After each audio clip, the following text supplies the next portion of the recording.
Le Sahel, longtemps appelé le cimetière des rêves, a soudainement repris vie une nuit d'octobre 2025, défiant toutes les attentes. En seulement 6 minutes, Ibrahim Traoré a conduit ses forces à accomplir ce que le monde entier jugeait impossible. Comment une région privée de satellites, de drones et de technologies avancées a-t-elle pu surprendre l'Occident et inverser le cours des événements ? Et que signifie cette victoire pour le Burkina Faso, où les habitants, épuisés par des années de silence et de peur, se lèvent enfin pour défendre leurs terres avec courage et conviction. Ibrahim Traoré ne se bat pas seulement pour des victoires militaires immédiates. Pour le Burkina Faso et ses voisins, cette action représente la possibilité de reprendre le contrôle de leur destin et de garantir la sécurité des communautés longtemps oubliées. Chaque mouvement planifié par Traoré est une promesse. Protéger les civils, restaurer les marchés, rouvrir les écoles et offrir un futur où la peur ne dicte plus la vie quotidienne. Mais cette responsabilité vient avec des enjeux clairs.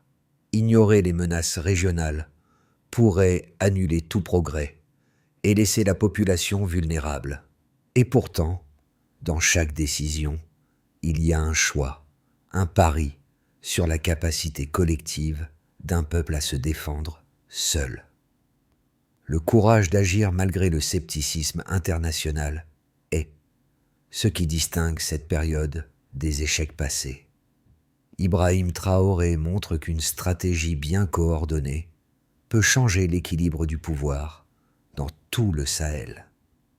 En octobre 2025, un village du nord du Burkina Faso, abandonné depuis des années, a entendu à nouveau des voix. La première vague de frappes coordonnées a neutralisé 41 combattants armés en moins de 6 minutes, saisissant 40 fusils et un RPG.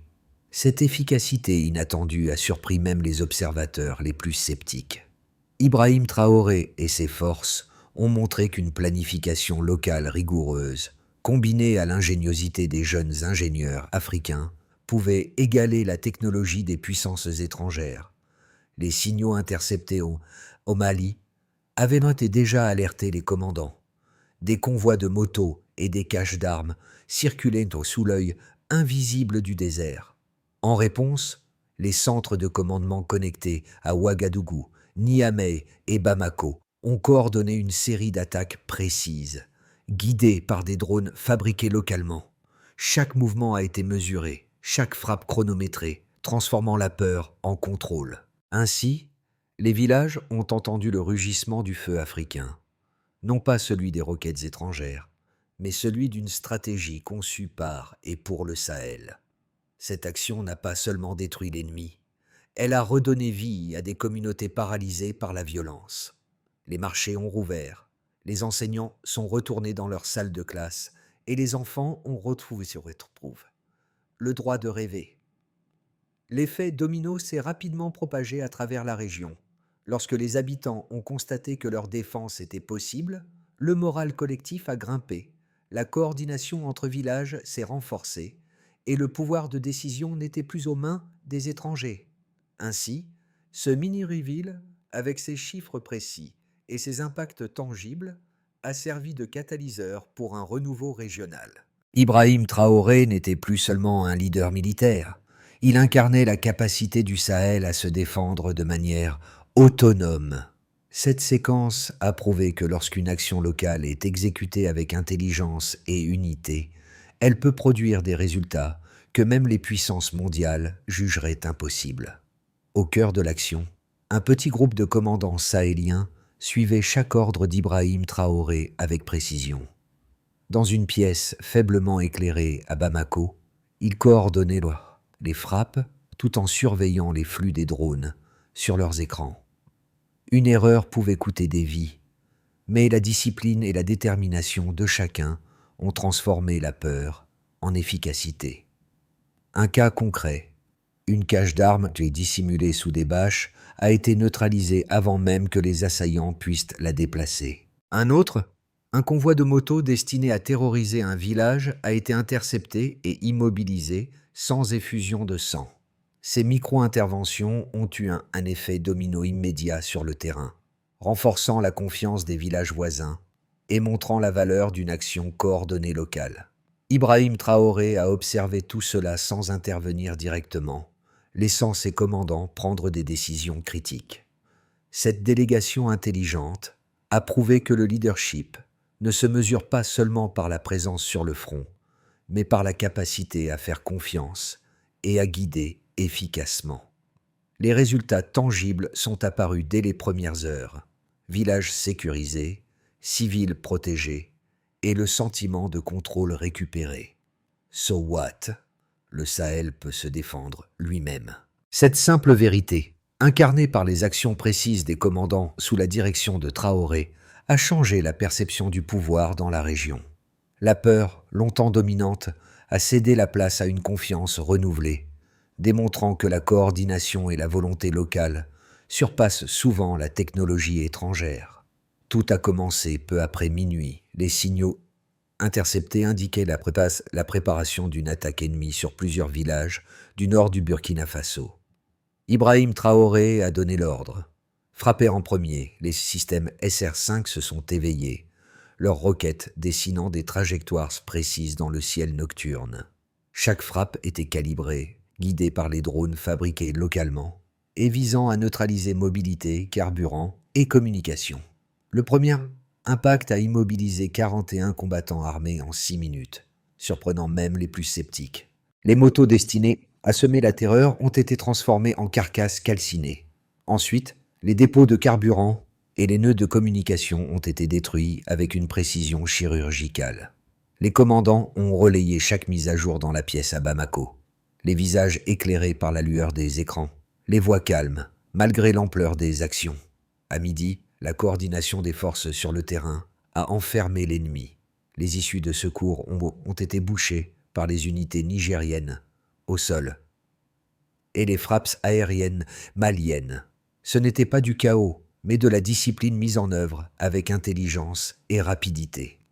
Le désert, autrefois silencieux, a résonné du rugissement des roquettes. Pas de peur, mais de la maîtrise. Chaque village touché a vu ses habitants commencer à sortir, les marchés rouvrir et les enfants revenir dans les écoles. Le deuxième effet, le ressac, s'est propagé dans tout le Sahel. Les nouvelles de cette opération ont traversé les frontières.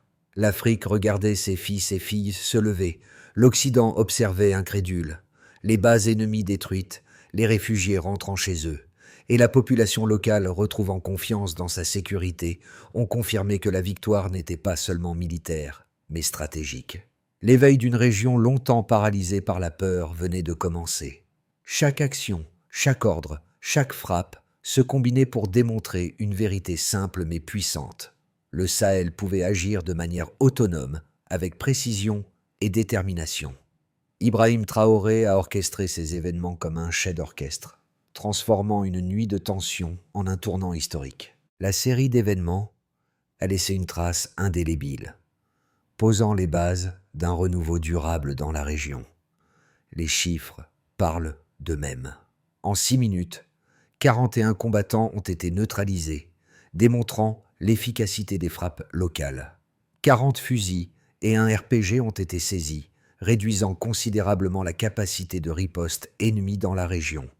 Enfin, 3 villages ont été sécurisés simultanément, offrant un refuge sûr aux habitants longtemps exposés au danger.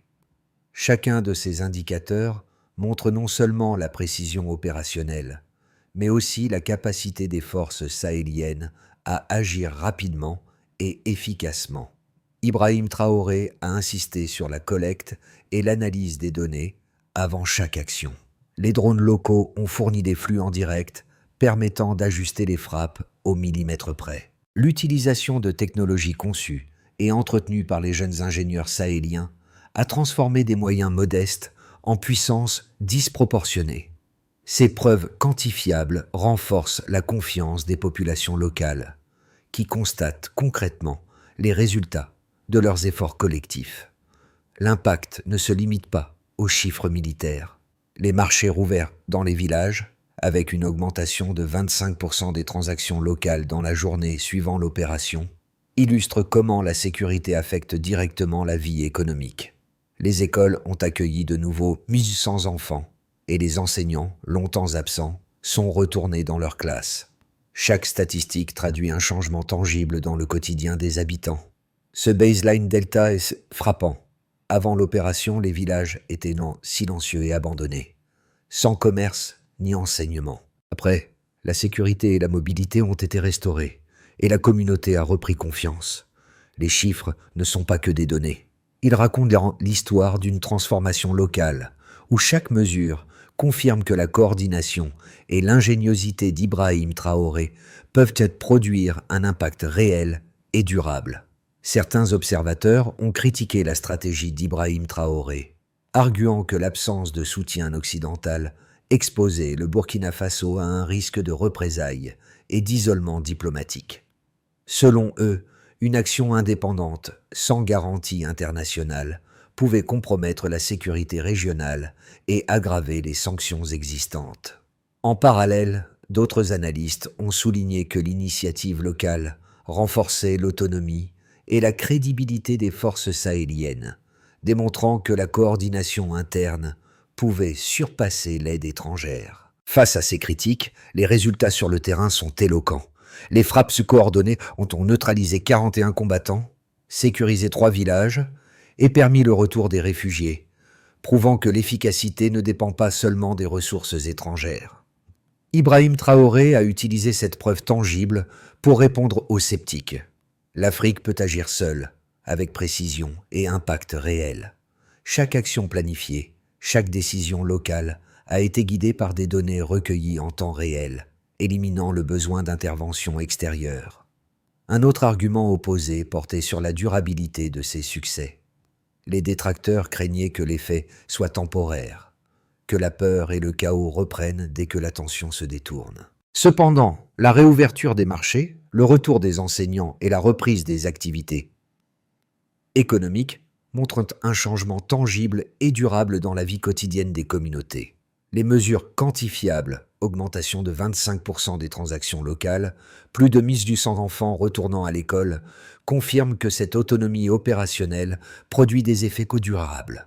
Ainsi, en confrontant les critiques par des données et des résultats concrets, Ibrahim Traoré renforce la légitimité de son approche. Les sceptiques doivent reconnaître que la combinaison de discipline, intelligence locale et unité peut surpasser les prédictions les plus pessimistes. Cette Stillman montre que le leadership sahélien n'est pas une improvisation, mais une stratégie calculée, capable de transformer la peur en action et la vulnérabilité en résilience. Renaissance du Sahel, enfin visible. Au milieu du chaos, un changement décisif est apparu. Les villages jadis abandonnés ont retrouvé vie. La coordination des forces locales, orchestrée par Ibrahim Traoré, a permis non seulement de neutraliser les menaces immédiates, mais aussi de restaurer la confiance des communautés. Chaque marché rouvert, chaque école réouverte, chaque enfant retournant en classe a symbolisé cette transformation. Un village du Nord, auparavant silencieux depuis 3 ans, est devenu le centre d'une mobilisation collective. Habitants et commandants locaux planifiaient ensemble la sécurité et la reconstruction. Cette capacité à changer rapidement le scénario a surpris les observateurs internationaux, mettant en lumière l'efficacité d'une action locale sans dépendance extérieure. Le point médian marque un tournant stratégique. Là où le désespoir régnait, l'espoir renaît. Ibrahim Traoré ne dirige pas seulement des opérations.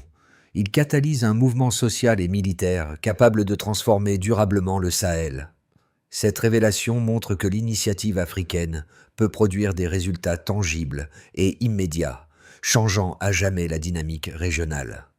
Pour les agriculteurs du Nord, la victoire a permis de reprendre possession de leurs champs après des mois d'abandon. Les semis ont été replantés immédiatement et 75% des récoltes attendues cette saison devraient être sauvées. Les anciennes routes bloquées par l'insécurité sont désormais ouvertes, facilitant le transport du grain vers les marchés régionaux.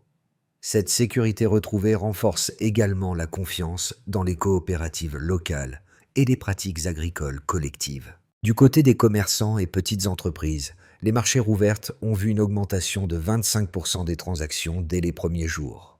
Les commerçants ont déployé leurs produits, les artisans ont repris leurs ateliers et la circulation monétaire locale a été rétablie. Ibrahim Traoré a souligné que cette reprise économique rapide est un indicateur concret que la stabilité locale est possible sans aide étrangère. Pour les enseignants et enfants, 1200 élèves sont retournés en classe dans des écoles sécurisées. Les enseignants, longtemps absents, ont pu reprendre leur travail et les infrastructures scolaires endommagées ont été réparées par les communautés locales.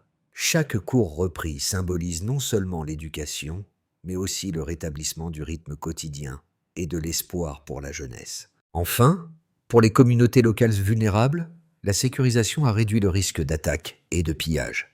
Les femmes transportant l'eau et les enfants jouant dans les rues témoignent de la normalisation de la vie. La coordination locale a également mis en place des points de contrôle pour prévenir toute reprise de violence. Les habitants ont constaté que leur force collective, guidée par Ibrahim Traoré, peut protéger durablement leur sécurité et leur bien-être. Dans l'ensemble, ces 4 groupes montrent comment une opération militaire précise et autonome peut produire des impacts tangibles dans tous les aspects de la vie civile.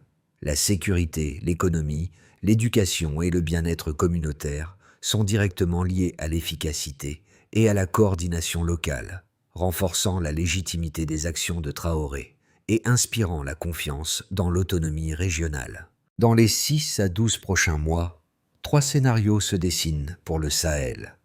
Le scénario de base prévoit la consolidation des gains actuels. Les villages sécurisés restent protégés, les marchés continuent de fonctionner normalement et la reprise scolaire se poursuit. La coordination locale, sous la supervision d'Ibrahim Traoré, permet de maintenir la stabilité sans dépendance extérieure. Le scénario optimiste imagine un effet multiplicateur. L'autonomie locale inspire les régions voisines, entraînant une coopération accrue entre Mali, Niger et Burkina Faso. Les infrastructures économiques se développent plus rapidement, les programmes éducatifs se généralisent et le flux commercial atteint un niveau jamais vu depuis des années. L'efficacité des forces locales est reconnue internationalement, renforçant la crédibilité et la légitimité de la région. Le scénario le plus pessimiste suppose une réaction négative externe, pression diplomatique, sanctions financières ou tentatives d'infiltration ennemie. Malgré les succès locaux, certains villages pourraient faire face à des tensions récurrentes, ralentissant la reconstruction et la reprise économique. Les populations devront rester vigilantes et adaptables pour éviter que les gains ne soient perdus. La recommandation centrale est simple. Continuez à renforcer la coordination locale et l'autonomie décisionnelle.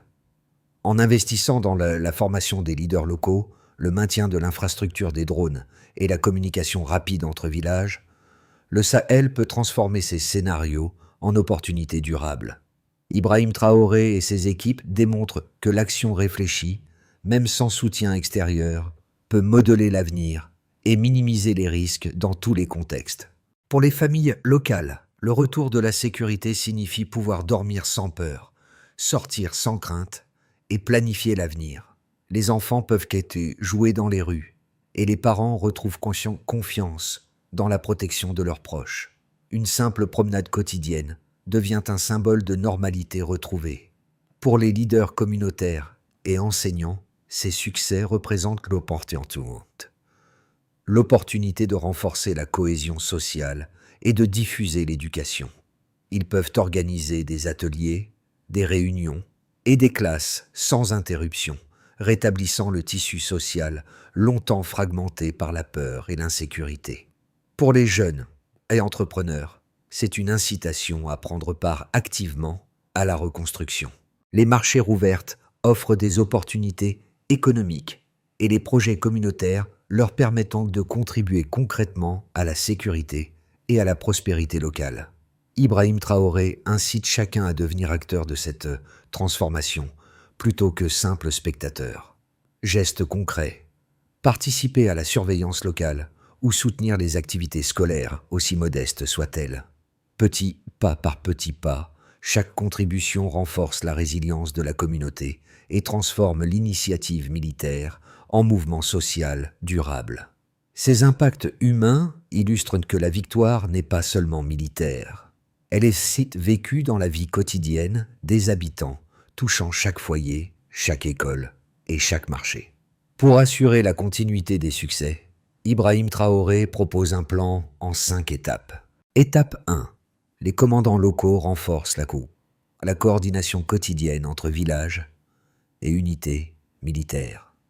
Chaque matin, un briefing rapide est effectué pour partager informations et priorités, mesurées par le nombre d'incidents évités.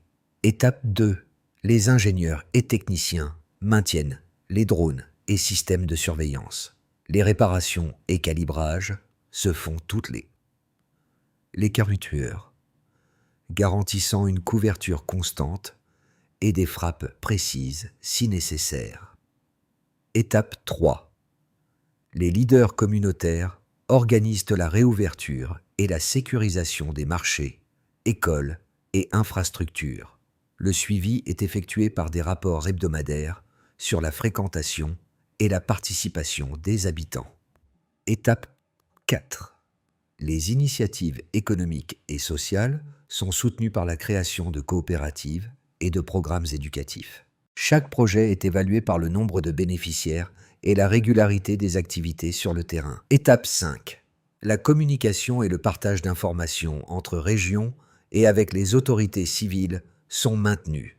Les réunions mensuelles et les rapports de situation servent d'indicateurs de performance, assurant que chaque village reste intégré au réseau de sécurité et de reconstruction. Ce plan d'action, précis et mesurable, permet de transformer l'élan initial en progrès durable. Ibrahim Traoré montre que l'efficacité militaire peut se traduire directement en bénéfices concrets pour la population, consolidant la souveraineté locale et renforçant la confiance collective dans la capacité de la région à se défendre et se reconstruire de manière autonome. Mariam, la veuve rencontrée dans P4, revient au centre de cette transformation. Chaque jour, elle participe à la distribution de nourriture et à l'organisation des enfants dans les écoles récemment rouvertes. Son visage, autrefois marqué par la douleur, rayonne désormais de fierté et d'espoir. Les habitants la voient comme un symbole vivant de résilience et de renouveau. Les souvenirs des pertes passées restent potes, mais ils servent désormais de moteur pour reconstruire la communauté. Les enfants, les familles et les leaders locaux suivent son exemple. Transformer la souffrance en action constructive. Ibrahim Traoré, en orchestrant les opérations, a permis à ces récits humains de se concrétiser sur le terrain, transformant une victoire militaire en renaissance sociale. Et dans ce flot d'action et d'espoir, une vérité simple émerge.